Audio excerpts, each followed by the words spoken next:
Thank you, Vinesh. It's 10 a.m. and let's be punctual. Thank you for being here and thank you for joining this session. I promise you the next 30 minutes will be productive. I hope so. Yeah, I'm sure it will be.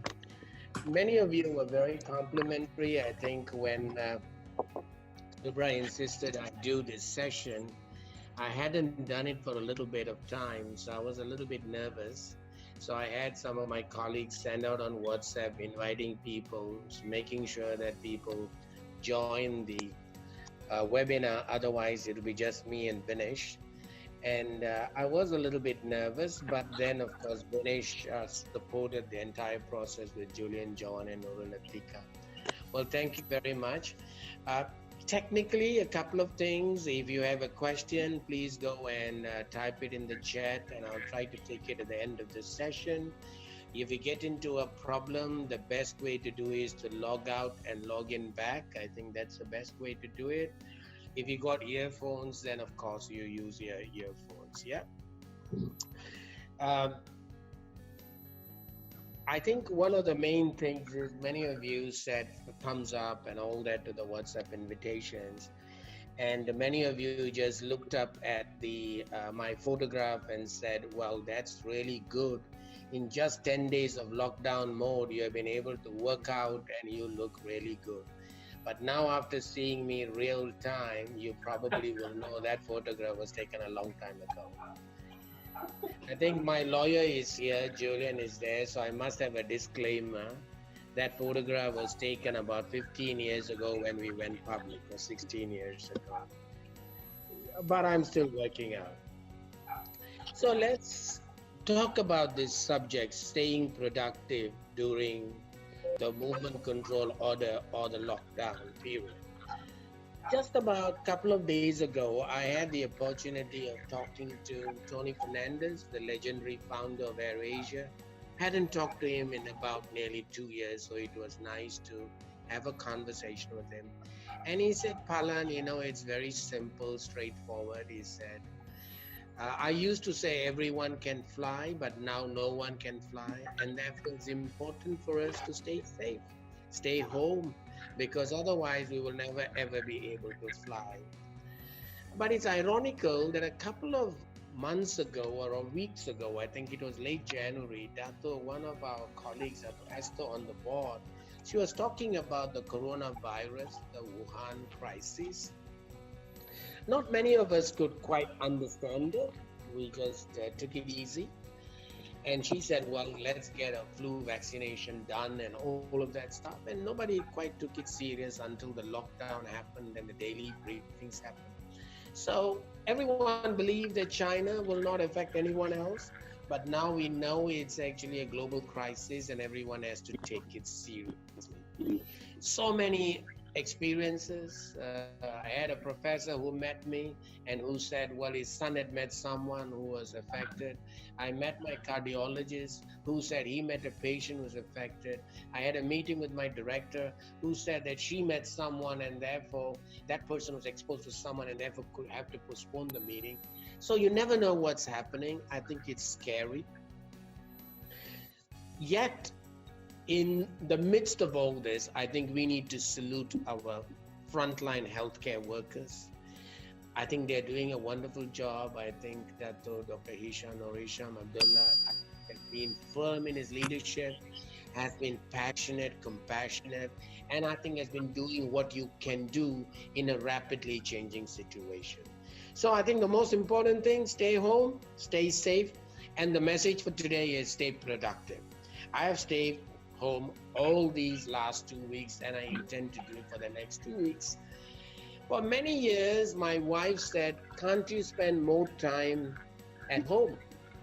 She kept saying, please spend a little more time at home.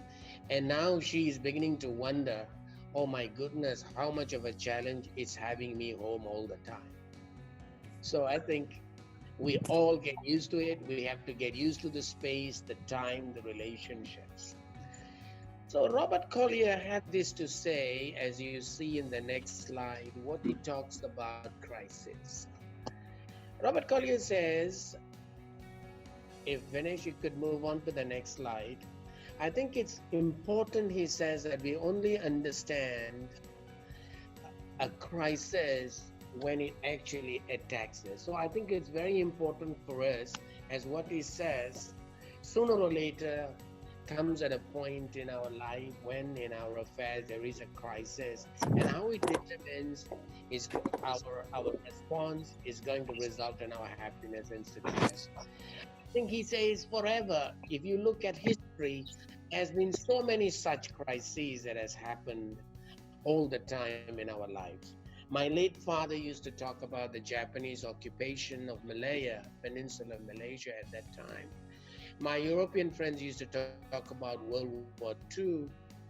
And of course, you read about the Spanish flu, and this has gone for years together. Years together. And that's why Piers Morgan, the television anchor host, says, come on, man, have some gumption. And I think we need to work, and it's not all gloom and doom. I think we need to really work upon and stay productive. If you actually look at the next slide, you will see, when is it a crisis? It's a crisis when questions rise that can't be answered. And that's what we're having today. We're having a scenario today. We don't know the answers. We don't know what's coming. The situation is rapidly changing. No one knows what the answers are. So it's an unprecedented crisis. I put a couple of points on the next slide for us to understand and grasp the scenario. So if you look at the scenario in the next slide, the first thing is, Vinesh, if we can move to the next slide, the first thing is an unprecedented crisis. Everyone talks about a health crisis. Yes, it is a health crisis. It's fast becoming an economic crisis. I have friends who tell me that their restaurants have closed down and they have got to still pay salaries. Cash flows are impossible. They can't survive for another 2 months. I have a friend of mine in Massachusetts who says that he had to lay off 700 people. It's fast becoming an economic crisis. And one more thing that's happening is it's also fast becoming a social crisis. What are the people who do not have food on the table going to do? What are the people who are going to be 24/7 staying together for 3 months? What are they going to do? So I think it's very important for us to understand that it's not just a health crisis, it's not just a economic crisis, it's also a social crisis. So it's important for us to understand that. When I was discussing this with one of my colleagues, Professor Dr. Salmi, on the board of governors, University of Cyberjaya, he said it's Earth 2.0. He said there's going to be a new normal. It's going to be personal hygiene, community interactions, business interactions are going to be different. It's going to be Industrial Revolution 4.0, 5G, public health, social distancing. There are going to be new focal points, government, investors, entrepreneurs. So it's going to be completely different. And I think it's going to be important because our lives have changed. Mother Earth is telling us, please remember what's sustainability. Please behave, otherwise I'm going to have challenges. I was, during this lockdown period, attending an alumni exclusive Harvard business session virtual. And one of the professors asked 2 questions. And the 2 questions were, who do you want to be now? What are you going to do now that's going to determine who do you want to be now? And second, who do you want to be when this is over? I think it's important. Never ever in our lives that we have had so much free time on our hands. So what are we going to do with this free time? People feel claustrophobic. They can't go out. They read thousands of messages on WhatsApp, Facebook, LinkedIn, whatever you might say about coronavirus. So the question is, when you try to answer these 2 questions in terms of productivity, we ask ourselves another question. What have you done? Are you actually reading an ebook? Have you learned a new skill? What are you doing? Because when you take productivity in its economic terms, it means 2 things: input, output. Are we getting the output far greater than the input? So are the results greater than our efforts? But that's work-based, but it can also be personal productivity. Am I achieving my goals? Am I accountable for my actions? And that I think is important. That what takes us to the productivity zone in the next slide that I put together for you, which is what Penny Zenker said. And she said four things. And she said purpose, language, focus, physiology. So in the productivity, she said, in the productivity zone, if you want to be there, you need to have basically four key zones. And one is purpose. Do you have a purpose? Do you have life goals? It's a great time now for us to reflect, pause, and repurpose our lives if it's possible. Maybe we could build relationships with our loved ones. Maybe you could learn a new skill. Maybe you could develop some spiritual goals. Maybe you can focus on your health goals, even though you can't go out. There are many things you could do inside the house. And there are many things, maybe a new way of learning. So I think purpose is very critical because you determine your productivity. Number two, it's language. I think it's a little talk that goes on in your head. We are all scared. I think I saw the movie 93 Days, the Ebola crisis in Nigeria. Well, scary, it was scary. But the most important thing is the little language, the little talk that goes on our heads, the language is very important. If we populate our lives with people who are positive, it's going to be positive. If we populate our lives with people who are going to play victim and who are going to be gossipy, then that's where we are going to be.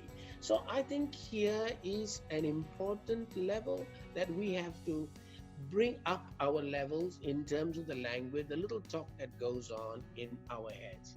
I don't want to talk about Doraemon because I think one of the politicians has talked enough about Doraemon. So we'll keep away from that. But I think we want to get the appropriate language. Number three is focus. I think it's very important for us to retain the focus, and that's one of the biggest challenges in moments like this because you feel that you don't know quite what to do because you're locked down, you're claustrophobic, you are in the house all the time, and you don't know quite what to do. I think it's in moments like this you have digital distractions. It's your phone, it's a video game, it's a WhatsApp, it's a Facebook, it's Slack, it's television. It's reading about coronavirus, it's reading about this, it's reading about that all the time. My daughter tells me, Dad, what's your screen time for the day? So I think it's important for us to understand to keep the focus on the purpose with the right language. I think that's very, very critical. If we can't, then I think we're not going to get into the productivity zone. The last one is physiology. Take care of your body. And I think there's so many pop psychologists who tell us eat well, sleep well, exercise well. And it's strange because many years ago, when I was a trainer, I used to have these two questions. How many of you think exercise is important for health? And you would have the entire classroom put their hands up. And then I asked them the question, how many of you exercise every day? Hardly a few. And then I asked them, how many of you would like to exercise? And everybody's hands would go up. The gap between doing and thinking is huge. The thinking doing gap is huge. So we want to take care of our body in order to get the right mindset to be productive. A couple of weeks ago, I went to my doctor. My doctor said, your glucose levels are high. It's 5.9. I don't like it. It's never been there all these years. So you need to do something about it. So I started eating carefully, exercising a little bit. And it was still about 5.5, 5.6, not improving a lot, but okay under the threshold. Yeah, 5.5. And then all of a sudden, last week when I did a check, and it was 4.8. And my wife said, that's why you need to listen to your wife, because I was eating well because whatever she cooked, I was doing whatever that she said I should do. I couldn't get to some of my favorite coffee shops and have my latte or anything like that, because it was all on a quota base. I was eating at home, I was exercising at home, and I was getting to be far more healthy, and therefore the physiology was far more supportive. I've also had this watch, the Apple Watch, which has been of great use. It tells me every day that I need to close my three rings. And what are the three rings? The exercise ring, the movement ring, and the stand ring. And it also tells me that I need to breathe. So for once, my digital device is not a distraction, but it's keeping me to the focus.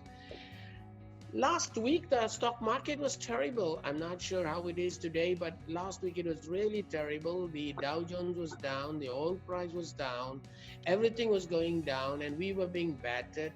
And I was kind of stressed out. And a friend of mine said, well, you tell me it's not all gloom and doom. There is always opportunity, even in moments of crisis. So why not let's do something, listen to some relaxing music, which I did. So you decide your levels of productivity. So let's just go ahead and say, okay, we understood what a crisis is. We understood what the stress situation is. We looked at primarily the key elements of the importance of this unprecedented crisis, and we responding to it. We have looked at the productivity zone. So now let's move on to the next slide, which says, well, so how do you stay productive? Okay, I understand the scenario. I understand the crisis. I understand the four elements of the productivity zone.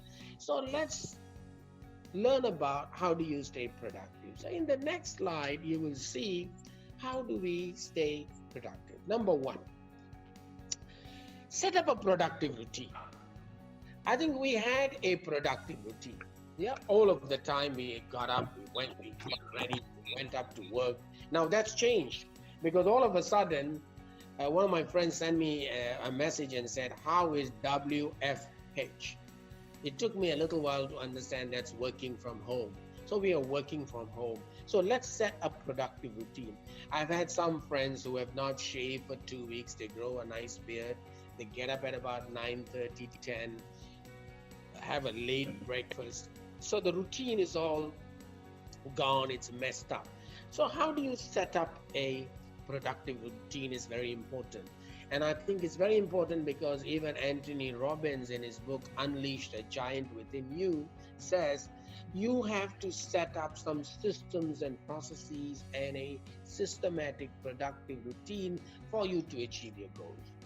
I have said this to myself, and I said in the last couple of days, weeks, I've said I'll get up in the morning, finish my morning chores, make sure I do shave, make sure I do my little exercise, make sure I say my prayers, and make sure I get to work.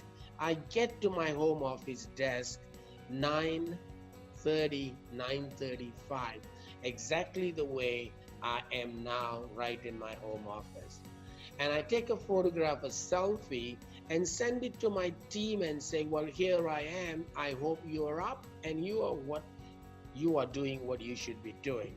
Now, not to brag about it, but to tell them that, well, I'm an example, I'm leading by example, I'm managing by example, so let's get to work. And I say, well, it's a 9 to 5, 9:30 to 5 workday. I manage it as best as I can, 9:30 to 5, taking the appropriate breaks in between, eating at the appropriate times, eating well, as my wife advises me, and taking the breathing exercises as my Apple Watch tells me. You decide how your day is going to be. And I think that's number one. We want to set up that productive routine. It's important.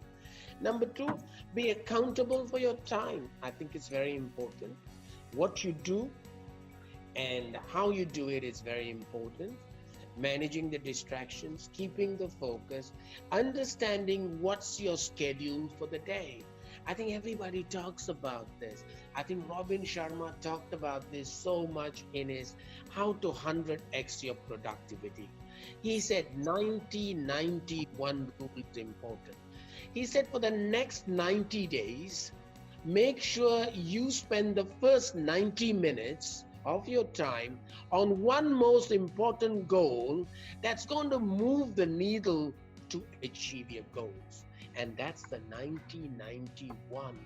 Because he said that's the time when you do your best work, when you move from beta to alpha, and your results are far more productive. Be accountable for your time. Number three, be flexible, adaptable.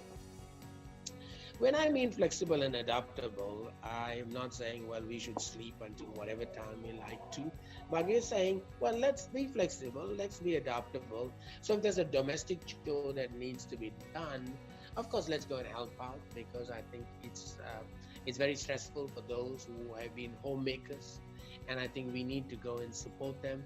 I have not been the best, but I have to keep learning, and we have to work not to get upset, not to get moody. And when you're flexible and adaptable, what I mean is, we ordered for some pizza. It came 3 hours late. The Grab delivery person was very apologetic, or profusely apologizing. There's nothing you could do about it. There was someone who's actually doing you a great service, helping you out, bringing you the food, and all that you can do is to just be flexible and adapt and respond like what Robin Williams in the famous movie Dead Poets Society 1989 said. Carpe diem, seize the day, boy, seize the day, make your life extraordinary. Tomorrow is going to be wonderful. That's what Robin Williams says. So we just got to learn. We got to teach. When we are working virtual, sometimes people don't even know that their microphones are muted, so they are not able to. So there's no point getting stressed. We have to teach them. And this is what's being shared by Harvard Business School in their publication, The New Rules for Work, the Pandemic Edition. We got to share work, share the family chores as well. We need to share the time, balance the time. And sometimes I do know that my wife and daughters say that we miss the balance because we're at work, at home. We probably sometimes focus too much at work. Sometimes we focus too much on television. So I think it's very important for us to balance it. End of the day, I think we need to review accomplishments. How much real work did you do? Did you achieve your goals? Did you read that one ebook last week, which you said you will? Did you exercise out every day 20 minutes, which you said you will? Did you spend time with your other half? Did you spend time with your siblings, which you said you would do? Did you revisit your life priorities? Did you pause? Did you reflect? So we have to review our accomplishments. I use the to-do list in my Microsoft Office 365, and I get an opportunity to review it at the end of the day. And I think it's very important that one of the things that everybody says, let's go digital. So I want to make sure that I would like to go digital, minimize more paper, and I want to review my accomplishments. So one of the things that I said at the beginning of the lockdown, the movement control order, I will write a book. I haven't written one in the last 5 years. So I teamed up with Agnes and I teamed up with Vinesh, and I said, look, can we get started? So I've done about 75% of the work writing the book. So you need to review accomplishments, and sometimes we don't achieve whatever we set out to. That's all right, but at least you know that what you have achieved and what you have not achieved. Last but not the least, ladies and gentlemen, we do have a crisis of profound proportions in front of us. This is a marathon. This is a marathon. I think Vinesh, thank you, Vinesh. This is a marathon. It's not a sprint. Everybody is working rapid innovation. Everyone is under stress and embedded with fear. So we have to innovate. We are under stress, and everybody is frightened. And this is what the Harvard Business School, when they presented the risk management framework, they said there are 3 risk categories: the preventable risk, the execution risk, and the external risk. We can probably manage the first 2, but the last one, we have no clue. No one knows what to do for certain. All we can do is to set the best processes. Because when you plot the frequency of the crisis taking place and the accompanying consequences, we can plot that frequency consequence graph for a preventable risk or for an execution risk, but we can't for an external risk because we don't know. It's a perfect storm. Everything is happening. You don't have equipment. In the UK, they say, in Italy, they say they ran out of ventilators. In the UK, they're saying that they're running out of oxygen. So it's a situation of profound proportions. No one can provide us quick answers. No one knows the answers. So I think we just need to determine, as I said earlier, who do we want to be now and who do we want to be when all of this is over. The most important thing is this health crisis is becoming a serious economic crisis. And I've realized businesses, SMEs, they are under tremendous pressure. How are they going to continue to pay salaries? How do you get consent from your employees to accept a pay cut? And even if they did accept a pay cut, can they actually survive? These are questions that gets very serious. How do you actually continue to pay your vendors when your receivables are not coming, people are not paying you? Do you stop? People in Germany like Adidas and Siemens have stopped. So we do have a challenge. So it's in this context, health crisis, economic crisis, and social crisis, we want to ask ourselves, how do we get the community spirit going? How do we work as communities to keep the ecosystem going? How do we keep ourselves going? And I think that's where it's the personal productivity that's very important. I think I say it's very important because we need to keep ourselves within the four elements of the productivity zone. Focus, remember, the purpose, remember the focus, remember the physiology, and I think remember it's very, very important for us to understand the four elements. If you don't get the focus correct, the language correct, the purpose correct, the physiology correct, it's going to be a challenge. If you don't set yourself up for productivity, we're going to have a problem. And that's why we say, look, please set up a productive routine. Be accountable for your time, be flexible, adaptable, share, and continue the process of learning. I think it's a great opportunity to do things. And last but not the least, review accomplishments. So ladies and gentlemen, thank you so much. And thank you, Subra, Nurul, Vinesh, Julian, for insisting that I get first onto this webinar series. We have put together a team of international experts from around the world to join us in the next couple of days. From the US, Scott Friedman, Jitske Kramer from the Netherlands, my colleagues, Dr. Salmi, and a few others starting on from next week. There are some questions. I think I'm just reading one question from Kumaresh. So thank you very much, and let me just spend a few minutes and I'll take one or two questions, and hopefully I think Vinesh will guide us here. The question from Kumaresh is, it gives us an opportunity to be working on new things and approaches such as changing the method of business. However, it also increases the stress level as we are not sure what the future will be after this period. Yes, Kumaresh, as I said to you, no one knows the answers. Rapidly changing situation. Everybody has this question, will the lockdown be extended?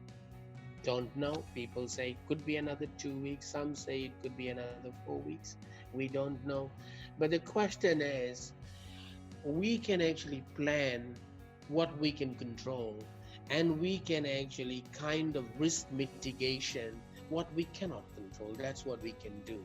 As I said, no one has got a ready-made answer, and if somebody is going to give you a ready-made answer, believe me, I promise you, like what the Harvard professor said, it's not going to work. So I think the important thing is for us to understand, let's set up a productive routine. Let's plan what we need to do. I've set up the meetings and I persuaded my colleagues to come on the meetings, and I've said, look, let's have an agenda, let's meet and let's have minutes, let's follow up. Not perfect, We're all trying, we're all learning, and we're all learning what remote work is. We're all learning working from home. Some of us have done it a little bit, but no one has done it 100%, and we're doing that now. There's another question from Dr. Omar. How do we overcome the lack of freedom during MCO? My answer is, Doc, I think God has been kind to us. And I think the important thing is we have all the freedom that we want in the house. So let's stay safe. And within the freedom that we have, let's try and do things that we really need to do. There's so much of time right now. So let's actually do something that all these years we have not learned. So one of my most important goals is, I haven't played chess in a bit, so I'm going to try and learn back the four moves and five moves and play that. I think there is another question here, and the question says, well, what do we do when we are extremely stressed? And can you please repeat the risk management framework from HBS? The answer to the question is, both those questions I've actually responded to with an article. I have posted it. I believe that we have posted it on the social media, on my Facebook and LinkedIn. And the Harvard Business, Bob Kaplan and Prof. Conrad, I think they have posted the risk management framework. They say that today's context, in this scenario, in this crisis, the most important thing is risk management. That's your job number one. Stay safe, wear PPE, all of that stuff. They identify 3 risk categories: preventable, execution risks, and finally external risks. And they say, what are the mitigation plans for each of this? And that's primarily what they do. And they say, let's plot the frequency and the consequences accompanying the frequency and see how do we mitigate the risk. I have posted it on the article and it's on the website. Very good question from Moses. My wife will love this question, Moses. How should we manage multiple chores, family work, children work that's happening at the same time? Don't know the answer. I believe that I'm not an expert. Maybe we should ask my legal counsel, Julian, and how do you actually do this? I think it's important. I think we all have to learn. I think probably just like we allocate time for work, we allocate time to spend time together as a family. I think it's a great bonding time if we can. I think it's important to allocate some time to do some housework. Maybe I think we need to learn. I think one of my sons, my younger son, is very good in cooking. So maybe I need to set myself a goal and learn something about cooking. I think there are so many things that we have to do. So I think it's multitasking, but I think multitasking is better when it's scheduled, when it's planned. Yeah, I think that's important. Yeah. So I think planning is critical. You have productivity in your hands. Personal productivity is all about you, and you set your agenda, you set your day, you set your life, and I think that's the best way to stay productive during the MCO. I don't know whether there are any other questions, or Vinesh, do I have any other time? No, we're almost up in time. Okay, so which means thank you so much. Really appreciate you spending time. I hope it was productive for you. And I really enjoyed getting back to do what I used to do many, many years ago. So thank you to the university for getting me back here. Thank you so much. Good day. And remember, it's a Friday, not a weekend. So get back to work and do whatever you need to do. Thank you. Bye-bye. Terima kasih.